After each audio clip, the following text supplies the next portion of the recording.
Assalamualaikum bosku. Salah satu masalah yang paling sering dialami peternak pemula, itu ayam ngorok dan pilet.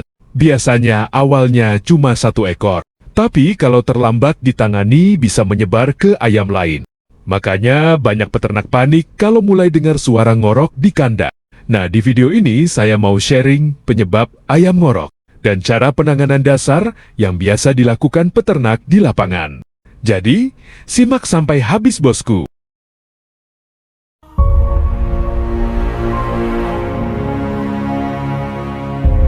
Ciri-ciri ayam ngorok.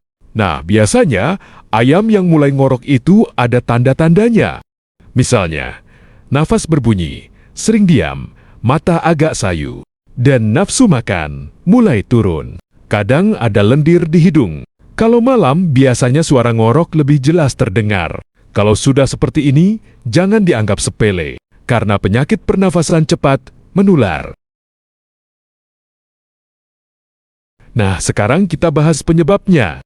Penyebab paling sering itu kandang lembab dan kotor.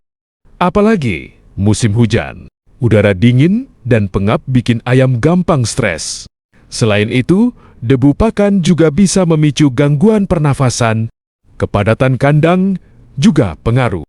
Kalau terlalu padat, penyakit cepat menyebar, makanya kebersihan kandang penting sekali.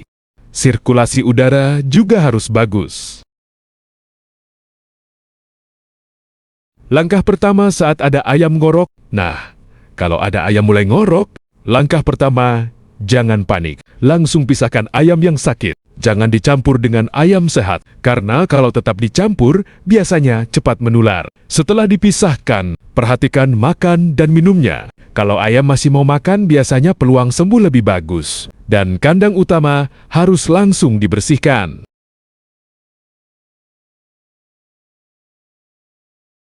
Biasanya peternak memberikan vitamin atau obat pernafasan sesuai kebutuhan. Tapi yang paling penting sebenarnya memperbaiki kondisi kandang dulu. Karena kalau kandang tetap lembab, ayam bisa sakit lagi. Air minum harus bersih. Dan usahakan ayam tidak kehujanan. Kalau malam terlalu dingin, bisa ditambah lampu penghangat. Nah, daripada mengobati, lebih bagus mencegah. Makanya, kandang harus rutin dibersihkan. Sekam, jangan dibiarkan basah. Ventilasi udara harus bagus. Dan jangan terlalu padat isi kandang. Karena ayam yang stres lebih gampang sakit. Nah, bosku, mungkin itu dulu sharing tentang ayam ngorok dan pilek. Intinya, jangan terlambat menangani. Karena penyakit pernafasan cepat menyebar. Dan yang paling penting, perhatikan kebersihan kandang. Kalau kalian punya pengalaman ayam ngorok, tulis di komentar. Siapa tahu nanti kita bahas di video berikutnya. Dan jangan lupa subscribe, supaya channel ini makin berkembang.